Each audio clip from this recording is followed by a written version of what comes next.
teman-teman, nah ini saya sekarang ada di kebun kacangnya Pak Asep. Nah, Ya, jadi baik.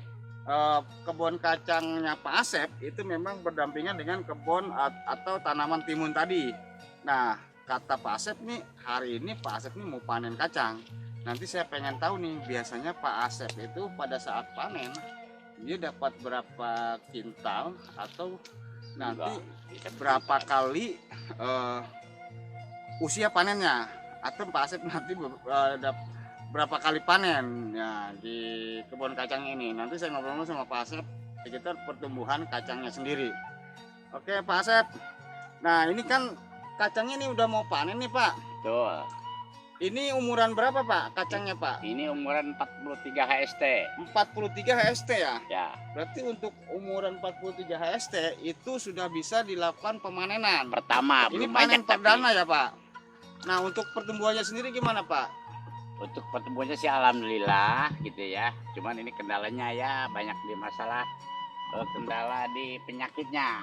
Penyakit ya? Iya. Nah, biasanya penyakit-penyakit yang ada di kacang itu apa sih Pak? Ya, diantaranya ulat gitu kan. Terus istilahnya lah apa? Oh, ini daun kuning nih. Daun kuning di atasnya belum ada nih sementara nih daun kuning nih. Oh daun kuning Daun yang kuning ini. yang ada di atas kacang ini apa ya? Ya, daun-daunnya kuning, nanti kalau ketika daunnya kuning, nanti buahnya juga dia agak menguning gitu. Di pasaran kurang laku. Nah untuk daun kuning itu biasanya dia disebabkan karena apa ya Pak? Ya, makanya kita udah ngobrol-ngobrol sama petani lain, kuning ini mengatasinya lain. Ada lagi katanya mengatasinya obat, tapi terlalu mahal obatnya. Diatasi Gitu kan. dengan obat. Ya, ada obat, ada katanya obat namanya Misida Amstrop, Amstar Top gitu kan Oh. namanya. Cuman harganya nggak kejangkau gitu. Cuma harganya memang lumayan mahal ya Pak? Iya, sampai 600.000 1 kilo gitu. Wah.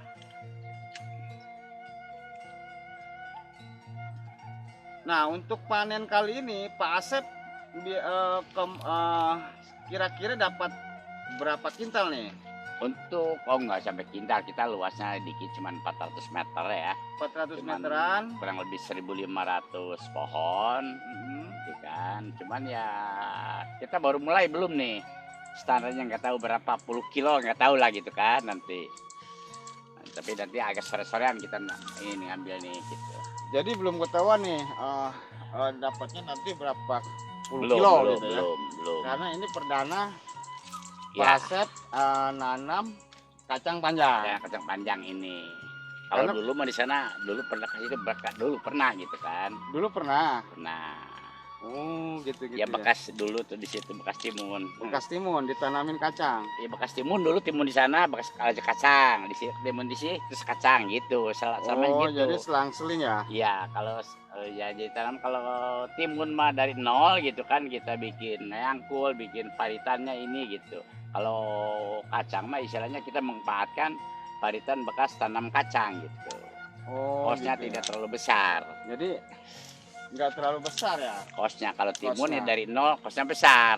Timun dari nol kosnya besar. Iya, Beda sama kacang. beda kadang kacang. Nah mudah-mudahan kacangnya Pak Asep ini bisa menghasilkan banyak nih panennya nih. Amin, amin. Walaupun cuma 400 meter, yang penting ya itulah petani itu kan yang paling penting itu semangatnya. Iya semangatnya ya betul. Nah ada pesan-pesan nggak buat para petani yang lain yang ada di seluruh Nusantara? Karena tidak semua petani selalu bernasib baik atau tidak semua petani memahami masalah-masalah petani itu sendiri gitu. Baik. Nah, pesan-pesan dari Pak Asep gimana nih untuk teman-teman para petani yang ada di seluruh Nusantara lah? Ya baik untuk pesan-pesan untuk rekan-rekan petani yang ada di seluruh Indonesia dimanapun berada. Pesannya saya mungkin ya kalau masalah pertanian satu harus rajin, pikiran harus tenang, pikiran harus normal ya. Ya kita istilahnya berharap sih kita dengan hasil dengan banyak, yang banyak. Cuman ya pada aja kemampuan kita seperti ini gitu. Cuman ya rajin-rajinlah kita bertani. Bertani kan dalam arti istilahnya untuk menjaga kestabilisan negara, yaitu istilahnya untuk menunjang ketahanan pangan gitu kan. Nah, cuman seperti saya ini di sini ya, tidak ada istilahnya bantuan dari pemerintah atau peduli dari pertanian atau dari instansi pemerintah untuk masalah pertanian ini. Nggak tahu dari rekan-rekan petani di provinsi lain atau di kabupaten lain seperti apa gitu. Silakan sharing-sharing nih dengan kontennya Bang Jing ini gitu kan, untuk masalah pertanian, untuk memajukan kita petani-petani Indonesia seperti apa dan bagaimana harusnya gitu. Aturan-aturan udah banyak, jelas. Seperti dana desa 20% untuk pertanian, tapi nyatanya nol kalau di sini. Nol apa ya? Nol. Jadi memang tidak ada sentuhan sedikit pun dari pemerintah desa. Tidak ada. Tidak ada sentuhan dari pemerintah. Ya kan kita tahu aturan, undang-undang gitu kan, dari Menteri Keuangan atau apapun. Dana desa dari sekian miliar tuh, aturan kan 20%-nya ada untuk pertanian. Nah di sini, ya istilah alhamdulillah, saya nanya-nanya rekan-rekan petani yang menanam padi, yang nanam singkong, yang nanam jagung, tidak ada. Belum pernah ada dapat bantuan dari pemerintah. Apalagi yang namanya anggaran 20% untuk khusus ketahanan pangan pertanian. Oke, mudah-mudahan pihak-pihak yang terkait bisa lebih memperhatikan para petani lah, karena petani itu adalah pejuang kestabilan pangan. Mereka lah yang berjuang tiap hari untuk menstabilkan pangan yang ada di Indonesia ini. Jadi apalagi buat para pemerintah tempat nih, atau pemerintah desa atau lainnya. Ya pejabat pusat itu Pejabat nggak apa-apa. pusat juga nggak apa-apa ya. Jadi Nggak karena apa-apa. memang di anggaran desa itu ada 20% bagian untuk ada petani lah Untuk- istilahnya gitu. untuk pertanian lah. Untuk istilah di bidang untuk ketahanan pangan untuk petani gitu. Oh iya iya. Tapi untuk selama ini Ya untuk Nggak di pernah sini ada. mah di Desa Jengkol nggak ada. namanya ya nggak tahu, istilahnya nggak ada gitu kan. Nggak tahu kalau di daerah lain seperti apa. Itu kan yang butir-butir seperti itu kan yang bicarakan undang-undang. Iya. Sesuai istilahnya apa, undang-undang tentang desa tahun 2004 nomor 6 tahun 2014. Iya betul Pak. Mudah-mudahan ya, ini jadi apa ya? Jadi informasi lah buat teman-teman seluruh petani yang ada di Nusantara, bahwa petani harus diperhatikan. Nah, kalau petani itu ya jangan sampai semangat petani pudar. Ya, petani muda nanti ekspor semua nanti dari luar negeri. Jangan sampai- Apa-apa ekspor, apa-apa Iya. ekspor. Baik Mas Sep, mudah-mudahan panen kacangnya kali ini berbuahnya bagus. Amin, amin, Atau amin. dapatnya banyak. Amin, amin, amin. Walaupun memang sedikit terkendala ya. Ya kayak- kendala sih ada aja. Iya. Problem-problem di lapangan ada aja. Daun-daunnya juga udah kuning-kuning. Daun kuning, pengatasinya, antisipasinya. Iya. Mudah-mudahan Pak Asep sehat selalu, Alhamdulillah. tetap semangat untuk Amin. ketahanan pangan nasional. Oke, Amin. terima kasih Pak Asep. Oke, sama-sama. Yo, assalamualaikum warahmatullahi Waalaikumsalam. wabarakatuh. Warahmatullahi wabarakatuh. Ini Pak Asep nih udah metik nih. Jadi hari ini memang Pak Asep panen nih. Panen kacang. Nah ini yang kendala masalah kuning itu, daun kuning akhirnya begini kacangnya nih. Ini pasaran kurang laku.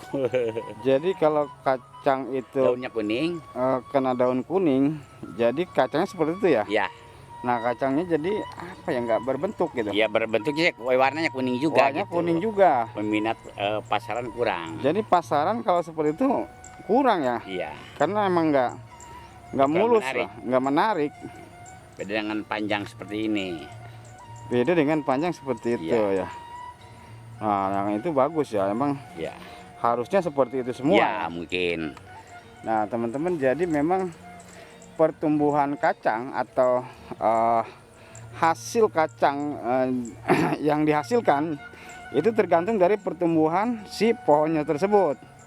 Kalau memang pohonnya itu mengalami penyakit lah, Ya daunnya kuning. daunnya kuning, jadi hasil dari kacangnya pun Kuning buahnya. kuning, Kurang laku di pasaran. tidak menarik jadi bentuknya, menarik. dan apa ya, panjangnya pun nggak sesuai ya, Ya. sesuai yang panjang kita juga nggak inginkan. Sesuai, ya.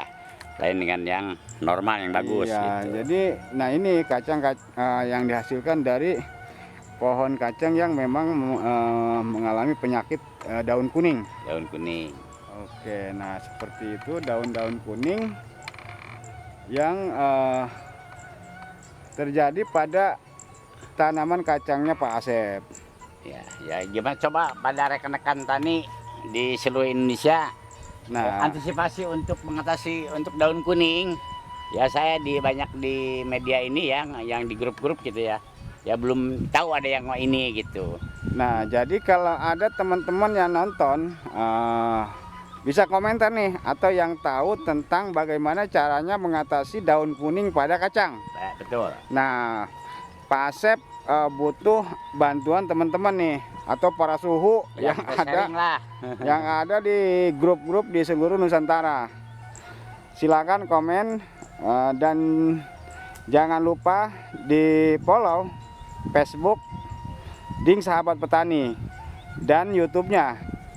YouTube Jing. Iya, Ding Sahabat Petani. Silakan di komen. Mudah-mudahan komentar Anda atau masukan teman-teman semua bisa jadi inspirasi atau bisa jadi jawaban buat Pak Asep atau bermanfaat Buat seluruh petani di seluruh Indonesia aja. petani di Indonesia. Karena tidak semua petani tahu hal tersebut gitu. Mungkin Pak Nasuhu sudah tahu bagaimana mengatasi daun kuning ini, tapi nggak semua petani tahu. Oke, siap, ditunggu komentarnya.